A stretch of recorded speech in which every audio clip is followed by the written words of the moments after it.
What is up, guys? Fighting Therapist here. For today's video, I got a couple of updates for you guys, and we got a sick workout given to me by Devon Larratt. But if you haven't yet, please subscribe, hit that notification bell, and give this video a like. So, update. Everyone's asking me, I hope I'm okay, I hope I'm healing. I'm completely fine. I'm pretty sure it was a false positive. And after actually reading the form that I got from Health of Dubai, it does state on their paper, there's 3 points.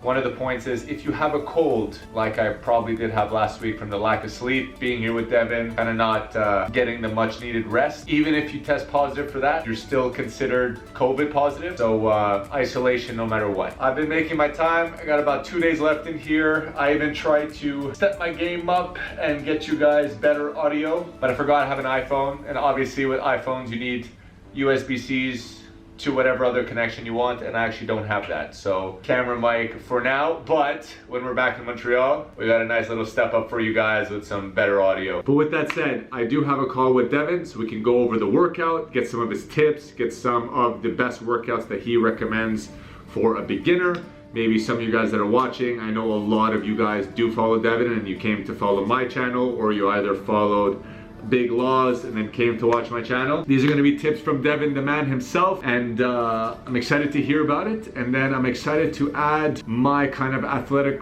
therapy twist to it and how it would implement into kind of like fighting and striking. And a lot of you have been asking how Devin's ear is.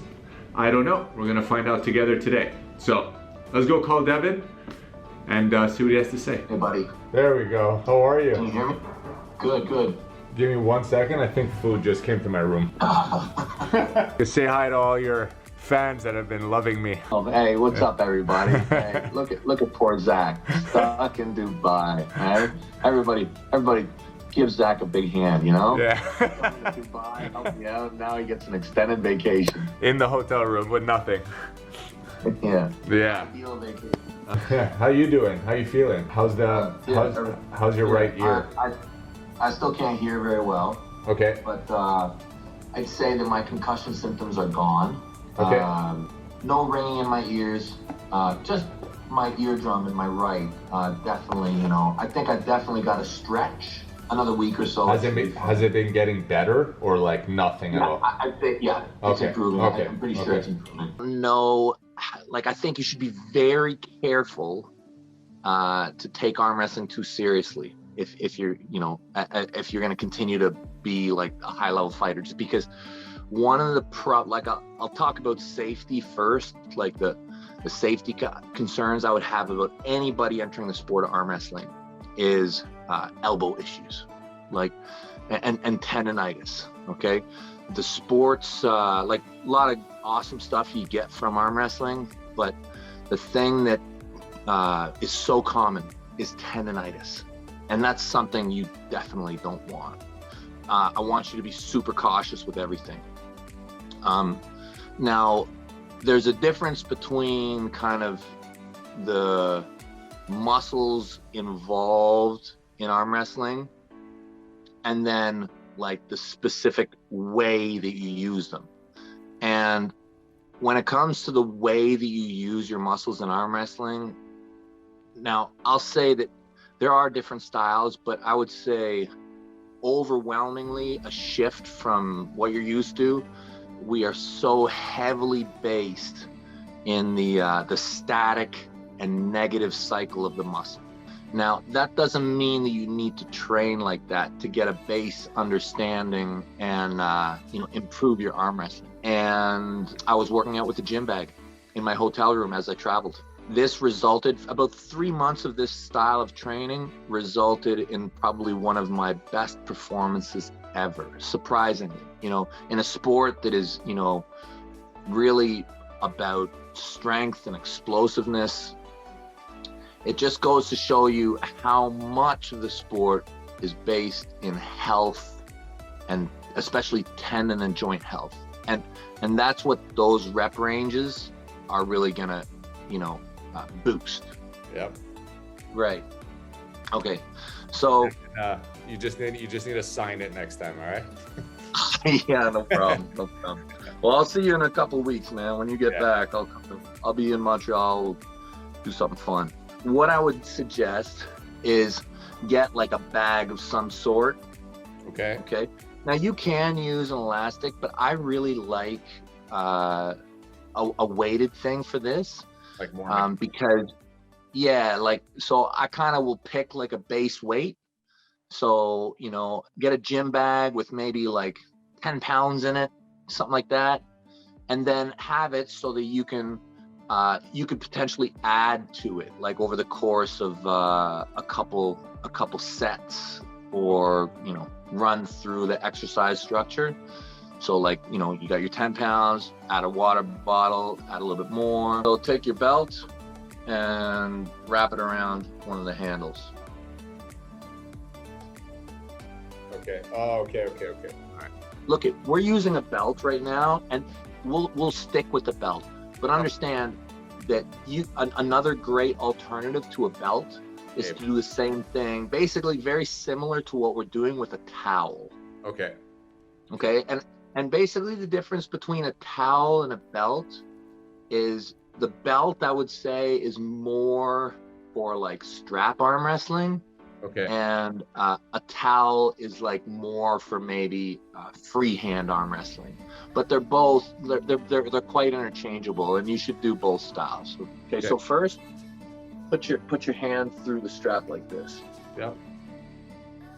Put your thumb, like, see how my thumb is clear? Oh, okay, got it. Yeah, there we go. Okay, so now take the running end and put it, there you go, good. Okay, now squeeze it. Yeah. Okay, and now fold it so that it's running between your punching knuckle. There, perfect. Okay. So now, okay, now when people are lifting really heavy, they'll lock up tight and they'll just drive. Okay, it's more of a physio, introductory, healing. Okay, we're gonna do more movement. Okay. Okay, so it's basically a curl. What's this called? Ulnar deviation? No, it's a hammer curl. It's so. It's absolutely a hammer curl. You're right, but I'm saying, like, see this end part. Yeah, so like you're doing like a hammer curl and you're radial deviating. Now, now this is for health and overall strengthening through the movement. Yeah. Now, one thing you want to consider is when you do the motion. See how I'm like really standing up? Yeah. Okay. I want to bend over just a little bit. Okay. Yeah, because like what's really important is the upper end of the motion. Okay. Like I want it to be more difficult, like right around here. Okay. Really focus on that lifting of the knuckle. That's the most important part of the whole movement. Okay. Yeah. And then what would you rep that? Between 25 and 50. Okay. And then set? Yeah, then switch arms. Yeah, but then what would you set that? 3 sets, 2 sets, 5? Because I know you told me you like a lot of volume. I do, but I also know that I'm a chronic overtrainer, and like my goals are different than a lot of people's, right? Like I'm trying to win freaking world championships in arm wrestling. I think that it's like, I think you can't really go wrong with between 1 to 3. And you know, I think that that's a safe, healthy place to start. And then as you decide how crazy you are, you can choose to add as much as you like. But I think between 1 and 3 is good. And I wouldn't go far into the burn. As soon as I started to feel any kind of burn, I would just stop. I wouldn't worry about, I need to do 30, I need to do 40. Yeah. I just focus on the motion, do it well, do it smoothly, make it feel good, switch arms. Okay. And what we'll do is, just for simplicity, we would move through a number of exercises, and then we'd up the weight. Okay, so you do kind of like circuit it. Yes. And then redo the circuit. Yeah. Heavier. Yeah. I just find that that's a lot more simple. And when it comes to rehab and like health workouts, I actually don't think that the weight is as important as just getting the movement. So just for administrative and ease of time, I just kind of keep the weight. This is probably one of my very favorite exercises. Okay, these are all important exercises, but this one here, I have quite an obsession with. Okay. right? It's about pronation, which is a massive part of the sport of arm wrestling. Pronation, especially it's never been as important as it is now with the ease of getting the strap in arm wrestling. In strap arm wrestling, pronation takes an even higher seat than it does outside of the strap. So pronation is basically the counter to the cut. Okay, people are always trying to bend their wrists in. Okay, and pronation kind of stops that from happening. Hanging off your thumb. Yeah, like that. Perfect. Yeah. Perfect. Got it. Very good. Very good. Now, see, there's a couple of ways people do this. Some people fold it up so it's high. Okay.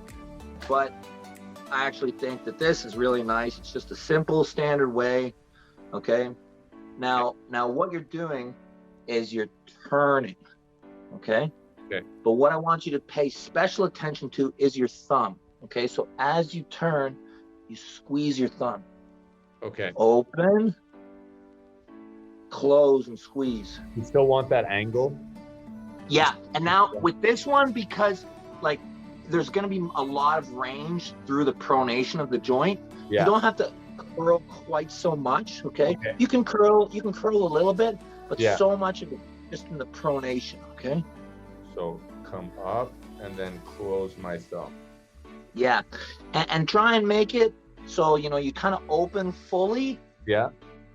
And then you close fully. Yes. Nice. Very good. Very good. Simple one in the world. Okay. Really, it's just about wrist. Okay. So you're just grabbing a bag and you're just cupping it in. Okay. So you don't care about the strap anymore? Not so much. No. Arm and just get it. Yeah. And really focus on like as much as you can at the top. Yes. Good. Okay. Yeah, so it's the exact opposite. So we were going like this. Yeah. Now we go like this on the inside. Okay. Got it. Okay. Yeah. And with this, probably best to use like the chair or something the side of your bed. Okay. Put your elbow on. Yeah. It might be awkward to do it on your knee. It might be. Okay. Now what I want you to do from here is I want you to turn your palm up. Okay. Yeah. And now from here, you're kind of doing curls. That's when you're working like parallel to the gravity plane or perpendicular. Probably have to do it on the bed. That is basically, I mean, you're right there, you're hitting 4 of your major motions in arm wrestling. Okay. You got your rise, you got your cup, you got your roll, and you got your supinate. So those 4 chains, those are huge. There's grip and there's sinking. There's a few other things, but there's variations of all those motions. But I think that's a great place to start. And I would just, my aim would be to get a pump. Okay. That's what I would try to do. So I try and approach it in a time period when you felt good, you had like half an hour to kill. And just go back and forth. I wouldn't take any rest between arms really. I'd do one set, next set, and bounce. Once you do the full run through, add a water bottle. Full run through, add a water bottle. Still feel good, do it again. As soon as you start to the pump subsides, you start to lose motivation or interest, you're done. Do you because you're doing a lot of the same motion, so you're really going to stimulate said tendinopathies on that flexor side?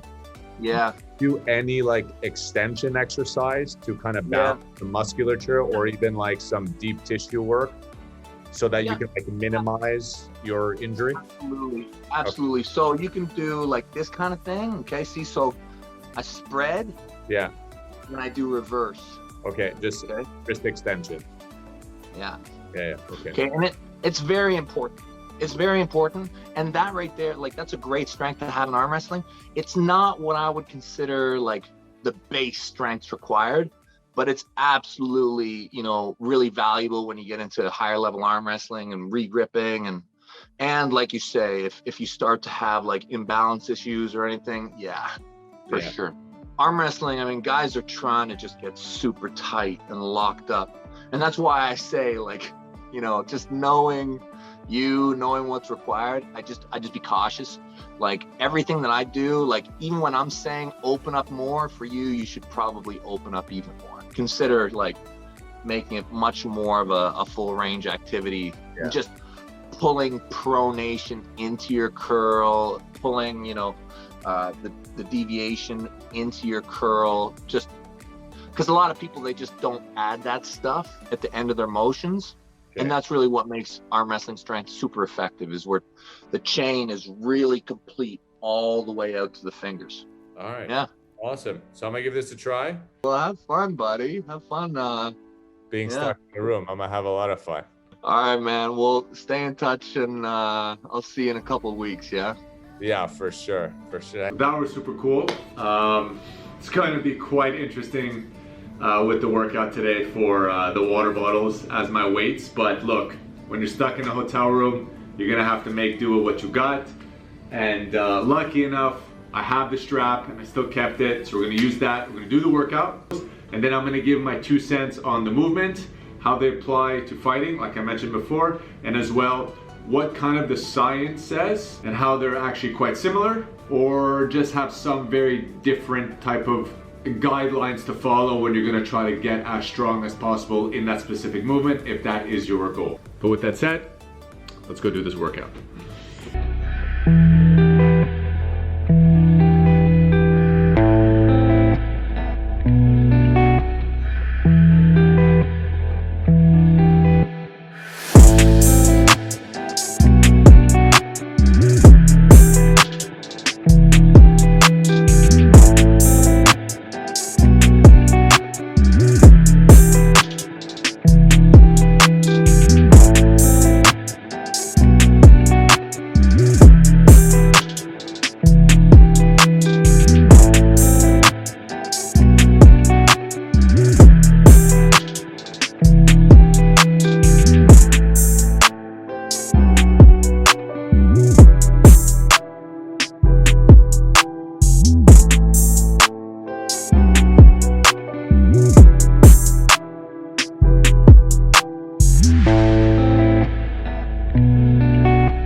Some of the interesting things that Devin said actually do coincide with the science when it comes to rehab and tendinopathies. So one of the things he said is that higher rep ranges, going through the motion, that weight doesn't matter so much, and feeling that pump or burn that's really close to failure but not really failure, those do coincide with science on treatment for tendinopathies. And the biggest difference is really just the difference between tendinitis and tendylosis. More a tendinitis is going to be something that's acute, so we're talking about a couple of days or like a week. Anything that's just reoccurring or chronic, that's going to be a tendylosis. More, we just define that as a tendinopathy. And the best treatment for that is going to be what Devin said, controlled eccentrics and isometrics, following a protocol for about 6 to 8 weeks. Rep ranges tend to go to around 6 to 12.